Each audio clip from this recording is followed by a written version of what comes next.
Hi eat clean and get ഫിറ്റിൻ്റെ ഇന്നത്തെ വ്ലോഗിലോട്ട് സ്വാഗതം. ഇത് ക്രിസ്മസ് സ്പെഷ്യൽ ഹെൽത്തി കേക്കിൻ്റെ റെസിപ്പിയാണ് നമ്മളിന്ന് ഷെയർ ചെയ്യാൻ പോകുന്നത്. ഇത് നല്ല സോഫ്റ്റ് ആട്ടോ, നിങ്ങളിപ്പോൾ വീഡിയോയിൽ കാണുന്നത് പോലെ നിങ്ങൾക്ക് മനസ്സിലാവുന്നുണ്ടാവും. ഇതിൽ നമ്മൾ ഷുഗറോ ഹണിയോ അല്ലെങ്കിൽ ശർക്കരയോ അങ്ങനെയൊന്നും ചേർക്കുന്നില്ല. മധുരത്തിനായിട്ട് നമ്മൾ ഇതിൽ മെയിനായിട്ട് ചേർക്കുന്നത് ഡേറ്റ്സും പിന്നെ പഴമാണ്.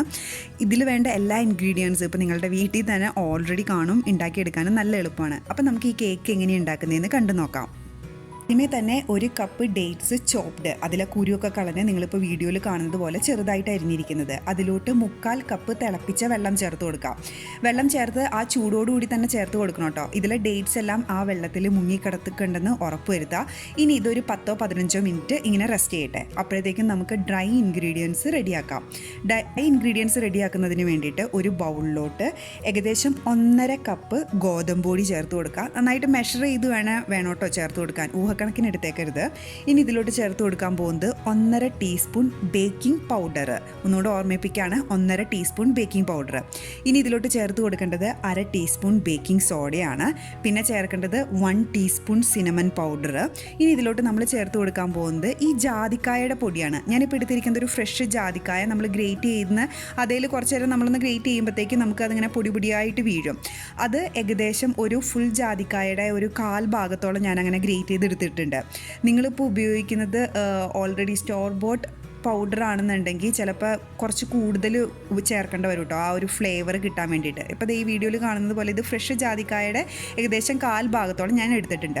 ഇനി ചേർക്കേണ്ടത് ഒരു നുള്ള് ഗ്രാമ്പൂവിൻ്റെ പൊടി, ഒരു നുള്ളു മതി കേട്ടോ, വളരെ കുറച്ച് മതി. അതിനാണ് ഞാൻ കയ്യിലെടുത്ത് കാണിച്ചത്.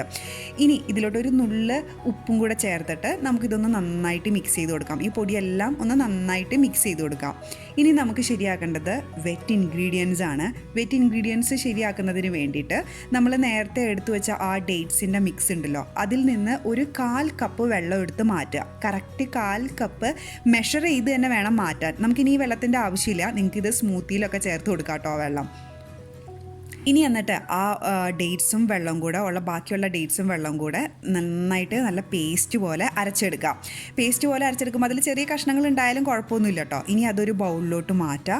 ഇനി ഇതിലോട്ട് നമ്മൾ ചേർത്ത് കൊടുക്കാൻ പോകുന്നത് 1/4 കപ്പോളം ഓയിലാണ്. സാധാ സൺഫ്ലവർ ഓയിലോ വെജിറ്റബിൾ ഓയിലോ ഏത് ഓയിലാണെന്ന് വെച്ച് ചേർത്ത് കൊടുക്കുക. ഇനി ഇതിലോട്ട് ചേർത്ത് കൊടുക്കേണ്ടത് 2 വലിയ മുട്ടയാണ്.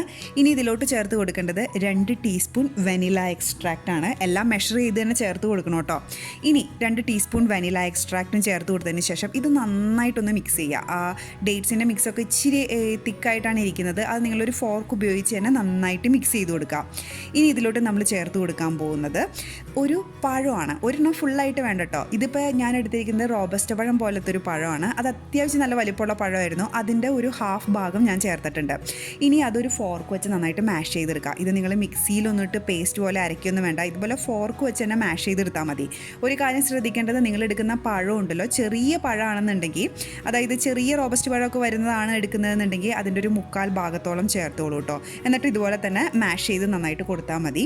ഇനി ആ പഴം കൂടെ മാഷ് ചെയ്തതിന് ശേഷം നമ്മൾ ഇതിലോട്ട് ചേർത്ത് കൊടുക്കാൻ പോകുന്നത് 1.5 കപ്പ് ക്യാരറ്റ് ഗ്രേറ്റ് ചെയ്തേക്കുന്നതാണ്. ക്യാരറ്റും ചേർത്ത് കൊടുത്തതിന് ശേഷം ഈ വെറ്റ് ഇൻഗ്രീഡിയൻസ് എല്ലാം കൂടെ നന്നായിട്ട് ആ ഫോർക്ക് വെച്ചിട്ടൊന്ന് മിക്സ് ചെയ്ത് നോക്കാം.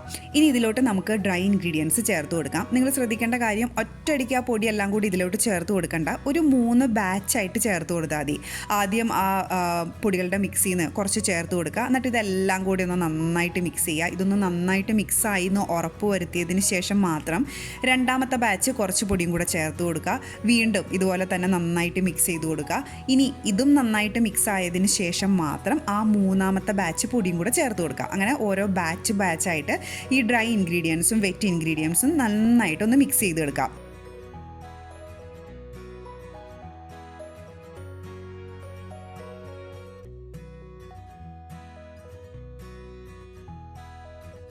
ഇനി അങ്ങനെ മിക്സ് ചെയ്തെടുത്തതിന് ശേഷം നമ്മൾ ഇതിലോട്ട് ചേർത്ത് കൊടുക്കാൻ പോകുന്നത് നട്ട്സാണ്. ഞാനിപ്പോൾ ഇതിലോട്ട് ചേർത്ത് കൊടുത്തിരിക്കുന്നത് 1/2 കപ്പ് വാൾനട്ടും 1/2 കപ്പ് മുന്തിരിയാണ്, ഉണക്കമുന്തിരിയാണ്. അപ്പോൾ ഈ വാൾനട്ടൊക്കെ ചേർക്കുമ്പോൾ അതൊന്ന് പൊടിച്ച് കൊടുക്കണം കേട്ടോ. ഒന്ന് ചെറിയ കഷ്ണങ്ങളായിട്ട് നിങ്ങൾ കൈ കൊണ്ട് തന്നെ ഒന്ന് മുറിച്ച് ചെറിയ കഷ്ണങ്ങളായിട്ട് ചേർത്ത് കൊടുത്താൽ മതി. ഇനി ഇതൊന്നും കൂടി ഒന്ന് മിക്സ് ചെയ്ത് കൊടുക്കുക. മിക്സ് ചെയ്ത് കൊടുത്തതിന് ശേഷം നിങ്ങൾക്കൊന്ന് ടേസ്റ്റ് നോക്കുക കേട്ടോ. നിങ്ങൾക്ക് അതിൽ ചിലപ്പോൾ ജാതിക്കായുടെ പൊടി കൂടുതൽ വേണമെന്നൊക്കെ തോന്നുകയാണെന്നുണ്ടെങ്കിൽ ഒരു ഇച്ചിരി ചേർത്ത് കൊടുത്താലും കുഴപ്പമൊന്നുമില്ല. ഇനി നന്നായിട്ട് ഗ്രീസ് ചെയ്ത് വെച്ചിരിക്കുന്ന ഒരു കേക്ക് ടിന്നിലോട്ട് ഞാൻ ഈ ബാറ്റർ മാറ്റാൻ പോവാണ്.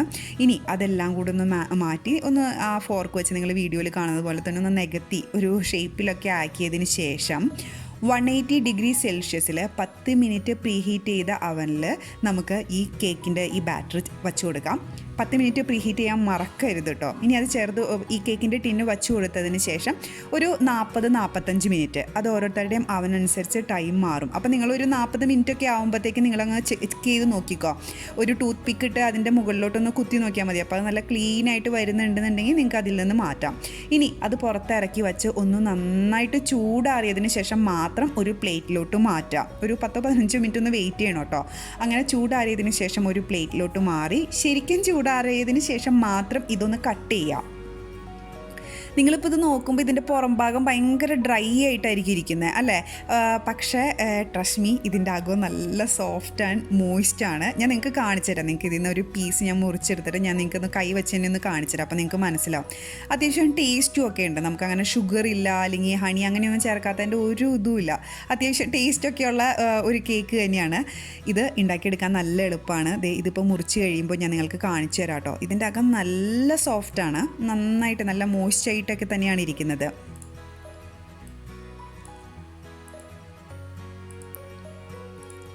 ഇനി ഇതുപോലെ ഇതെല്ലാം കൂടെ ഓരോ കഷ്ണങ്ങളായിട്ട് മുറിച്ച് വെച്ചതിന് ശേഷം നിങ്ങൾക്ക് ഫ്രിഡ്ജിലെടുത്ത് വയ്ക്കാം. എന്തായാലും ഒരാഴ്ച വരെയൊക്കെ എന്തായാലും കേടുകൂടാതെ തന്നെ ഇരുന്നോളും. അപ്പോഴേക്കും കേക്ക് തീർന്നോളും. അപ്പോൾ നിങ്ങൾ ഈ കേക്ക് ട്രൈ ചെയ്യുന്നുണ്ടെങ്കിൽ ട്രൈ ചെയ്തിട്ട് നിങ്ങളുടെ കമൻസും ഫീഡ്ബാക്കും ഒക്കെ ഷെയർ ചെയ്യണം. എങ്ങനെ ഉണ്ടായിരുന്നു, നിങ്ങൾക്ക് ഇഷ്ടപ്പെട്ടോ എന്നൊക്കെ പറയണം. അപ്പോൾ thank you for watching me. Bye. എല്ലാവരും ക്രിസ്മസൊക്കെ ആഘോഷിക്കുക, ന്യൂ ഇയറൊക്കെ ആഘോഷിക്കുക. എല്ലാവരും നല്ല ഹെൽത്തി ആയിട്ടിരിക്കുക, ഹാപ്പി ആയിട്ടിരിക്കുക. അപ്പോൾ thank you for watching me. By.